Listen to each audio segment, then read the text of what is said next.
ನನ್ನ ಕ್ಷೇತ್ರದ ಹುಡುಗ ನಮ್ಮ ಹುಡುಗನೇ. ಅವನು PSI ಆದಂಥದ್ದು. ಅವನ ಮದುವೆಗೆ ನಾನು ಹೋಗಿದ್ದೀನಿ 1 ವರ್ಷದ ಹಿಂದೆ.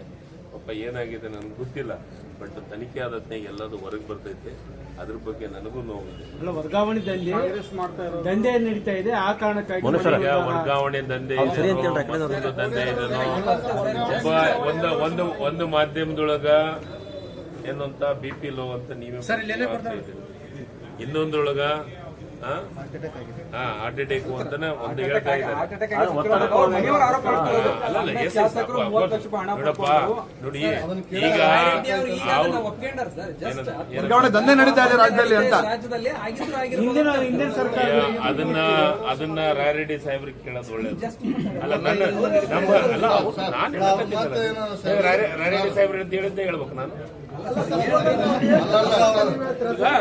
ರಾಯರೆಡ್ಡಿ ಸಾಹೇಬ್ರದ್ದು ವೈಯಕ್ತಿಕ ಅವ್ರ ಅಭಿಪ್ರಾಯ, ನಾನ್ ತಪ್ಪಂತ ಯಾಕಂದ್ಲಿ, ನಾನ್ ಹೇಳ್ತಾ ಇದ್ದೀನಿ ಸರ್. ಈಗ ಅವ್ರ ಕುಟುಂಬಸ್ಥರು ನೇರವಾಗಿ ಆರೋಪ ಮಾಡಿದ್ದಾರೆ ಸರ್. ಅವ್ರ ಕುಟುಂಬಸ್ಥರು ನೇರವಾಗಿ ಆರೋಪ ಮಾಡಿದ್ದಾರೆ ಸರ್. ಯಾದಗಿರಿ ಶಾಸಕರು ಹಣವನ್ನು ತೆಗೆದುಕೊಂಡಿದ್ದಾರೆ, 7 ತಿಂಗಳಲ್ಲಿ ವರ್ಗಾವಣೆ ಮಾಡಿದ್ದಾರೆ, 7 ತಿಂಗಳಲ್ಲಿ ವರ್ಗಾವಣೆ ಮಾಡಿದ್ದಾರೆ. ನಿಮಗೆ ಹೇಳ್ತೀನಿ, ವರ್ಗಾವಣೆಗೆ ಒಂದು ಗೈಡ್ಲೈನ್ಸ್ ಇದೆ. 1 ವರ್ಷದೊಳಗ ಯಾರನ್ನೂ ವರ್ಗಾವಣೆ ಮಾಡಕ್ ಆಗಲ್ಲ. ವರ್ಗಾವಣೆ ಮಾಡಿದ್ರೆ ಕೇಳಿ ಸ್ವಾಮಿ, 7 ತಿಂಗಳಲ್ಲಿ ಮಾಡಿದ್ದಾರೆ ಸರ್. ಆಯ್ತು, ಕೇಳಿದ ಮೇಲೆ ಅವ್ರ ಅಕಸ್ಮಾತ್ ವರ್ಗಾವಣೆ ಮಾಡಿದ್ರೆ ಅವ್ರಿಗೆ ಕಾನೂನಿಗೆ ಹೋಗಕ್ಕ KATಗೆ ಹೋಗಕ್ಕ ಅವಕಾಶ ಇದೆ. ಅದನ್ನ ಯಾಕೆ ಕೇಳ್ತಾ ಇಲ್ಲ ನೀವು? ವರ್ಗಾವಣೆಗೆ ಒಂದು ಗೈಡ್ಲೈನ್ಸ್ ಮಾಡಿದ್ದೀವಿ. ಒಬ್ಬೊಬ್ಬರು ಈಗ ವರ್ಗಾವಣೆ ದಂಧೆ ನಡೆದೈತೆ ಅಂದ್ರೆ ನನ್ನ ಕಾಲದಾಗಂತೂ ವರ್ಗಾವಣೆ ದಂಧೆ ನಡೆದಿಲ್ಲಪ್ಪ. ಯಾರ ಕಾಲದಾಗ ವರ್ಗಾವಣೆ ದಂಧೆ ಅವ್ರಿಗೆ ಕೇಳಿ. ಅವ್ಯವಹಾರ ಆದತ್ನ್ಯಾಗ ತನಿಖೆ ಕೊಡಂತ ಪ್ರಯತ್ನಗಳನ್ನ ಯಾವ ಮುಖ್ಯಮಂತ್ರಿಗಳು ಮಾಡಲಿಲ್ಲ.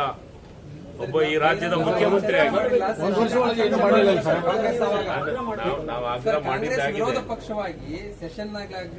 100% ಅವತ್ತ ಬಹಿರಂಗವಾಗಿ ಮಾತಾಡಿದ್ರು ಇವರು ಯಾವುದೇ ತನಿಖೆ ಕೊಡ್ಲಿಲ್ಲ. ಒಂದು ನಾನು ನಿಮಗೆ ಸತ್ಯ ಹೇಳ್ತೀನಿ, ಈ ರಾಜ್ಯದ 1 ಸೆಕೆಂಡ್ ಮೂಡಾದೊಳಗ ಅವ್ಯವಹಾರ ಆಗಿದೆ ಅಂತ ಏನ್ ಧ್ವನಿ ಎತ್ತಿದೊಳಗ ನ್ಯಾಯಾಂಗ ತನಿಖೆ ಕೊಟ್ಟಂತ ಈ ರಾಜ್ಯದೊಳಗ ಅಷ್ಟಲ್ಲ, ಈ ದೇಶದಾಗ ಯಾರಾದ್ರೂ ಮುಖ್ಯಮಂತ್ರಿಗಳಿದ್ರೆ ಅದು ಸಿದ್ದರಾಮಯ್ಯನವರು. ನ್ಯಾಯಾಂಗ ತನಿಖೆ ಕೊಟ್ಟಿದ್ದೀವಿ, ನ್ಯಾಯಾಂಗ ತನಿಖೆ ಆಗ್ತಾ ಇದೆ. ಯಾರ್ಯಾರು ಬಣ್ಣ ಬಯಲಾಗತ್ತೆ. ಈಗ ಇನ್ನು ಈ ರಾಜ್ಯದ ಮುಖ್ಯಮಂತ್ರಿಗಳು ಇದ್ದಾರೆ. ಅದಕ್ಕೆ ಬಿಜೆಪಿ ಅವರಿಗೆ ನಾನು ಒಂದೇ ಮಾತು ಕೇಳ್ತೀನಿ.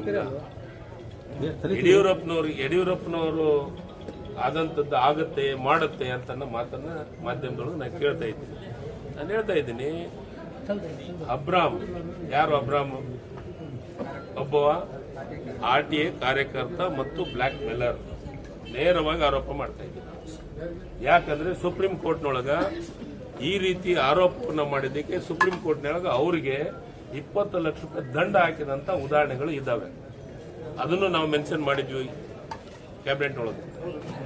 ಅಂತವರು ಕಂಪ್ಲೇಂಟ್ ಕೊಡ್ತಾರೆ 100 ಪೇಜಿಂದು 11:30 ಕಂಪ್ಲೇಂಟ್ ಕೊಡ್ತಾರೆ. 6 ಗಂಟೆಗೆ ಶೋಕಾಸ್ ನೋಟಿಸ್ ಅನ್ನು ಮುಖ್ಯಮಂತ್ರಿಗಳಿಗೆ ಕಳಿಸ್ತಾರೆ ರಾಜ್ಯಪಾಲರು. ಅಂದ್ರೆ ರಾಜ್ಯಪಾಲರು ಕೇಂದ್ರ ಸರ್ಕಾರದ ಹೆಂಗ್ ಹೇಳ್ತಾರೆ ಹಂಗೆ ಕುಣಿಯುವಂತ ಕೆಲಸವನ್ನ ರಾಜ್ಯಪಾಲರು ಮಾಡ್ತಾ ಇದ್ದಾರೆ. ಬಿಜೆಪಿ ಹೇಳಿದಂಗೆ ಕೇಳುವಂತ ಕೆಲಸವನ್ನ, ಬಿಜೆಪಿಯವರಿಗೆ ಕುಣಿಸಿದಂತೆ ಕುಣಿಯುವಂತ ಕೆಲಸವನ್ನ ರಾಜ್ಯಪಾಲರು ಮಾಡ್ತಾ ಇದ್ದಾರೆ. ಇದು ಕರ್ನಾಟಕ ರಾಜ್ಯದ ಜನರು, ಕನ್ನಡಿಗರು ಎಂದೂ ಸಹಿಸಿಕೊಳ್ಳಂಗಿಲ್ಲ. ಹಿಂದೆ ಸಿದ್ದರಾಮಯ್ಯನವರು ಈ ರಾಜ್ಯದ ಮುಖ್ಯಮಂತ್ರಿ 3 ರಿಂದ 4 ಕೇಸ್ಗಳನ್ನು CBI ಕೊಟ್ವಿ. CBI ಕೊಟ್ಟಿದ್ದ ಕೇಸ್ ಏನಾಯ್ತು ಈ ರಾಜ್ಯಕ್ಕೆ ಗೊತ್ತಿದೆಯಲ್ಲ. ಗಣಪತಿ ಕೇಸ್ ಏನಾಗಿದೆ, ಇದನ್ನ ನಾವು CBIಗೂ ಎದುರಂಗಿಲ್ಲ, EDಗೂ ಎದುರಂಗಿಲ್ಲ, ಯಾವುದಕ್ಕೂ ಎದುರಂಗಿಲ್ಲ. ಈಗಾಗಲೇ ನ್ಯಾಯಾಂಗ ತನಿಖೆ ಕೊಟ್ಟಿದಂತದ್ದು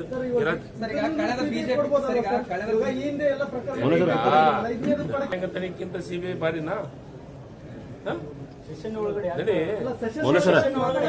ನೋಡಿ, ಸೆಷನ್ ಒಳಗೆ ಉತ್ತರ ಕೊಡಬೇಕಾಗಿದ್ದು, ಅದಕ್ಕೆ ಮಾತಾಡಲಿಕ್ಕೆ ಅವಕಾಶ ಮಾಡಿಕೊಡಬೇಕಾಗಿದ್ದು ಯಾವುದು ಸ್ಪೀಕರು ಮತ್ತು ಸಭಾಪತಿಗಳು. ಇದು ಹಿಂದಿನ ಕಾಲದೊಳಗೆ ಆದಂತಹ ಒಂದು ಅವ್ಯವಹಾರ.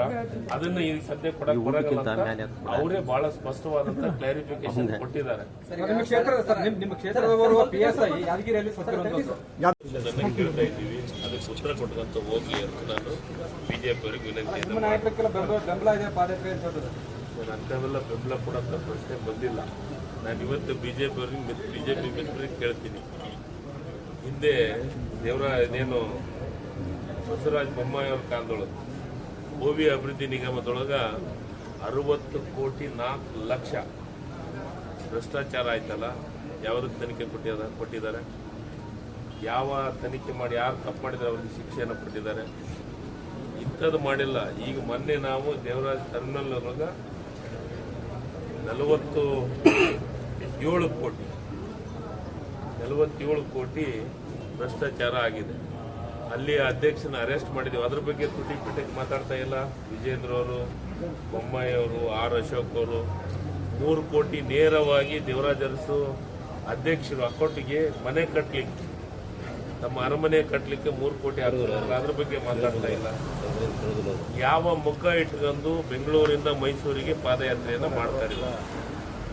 ಏನಿದೆ ಇವತ್ತ ಕರಕುಶಲ ಅಭಿವೃದ್ಧಿ ನಿಗಮದೊಳಗೆ ಯಾರು ಯಡಿಯೂರಪ್ಪನವರು ಇದ್ದಂತೆ 22 ಕೋಟಿ 43 ಲಕ್ಷ ಖಾಸಗಿ ವ್ಯಕ್ತಿಗೆ ಅಪ್ಪಟ್ಟಿಗೆ ಹಾಕಿದ್ದಾರೆ. ಅದ್ರ ಬಗ್ಗೆ ಉತ್ತರ ಕೊಡಲಿ ಯಡಿಯೂರಪ್ಪನವರು ಮತ್ತು ಬಿಜೆಪಿ ಮಿತ್ರರು. ಮತ್ತು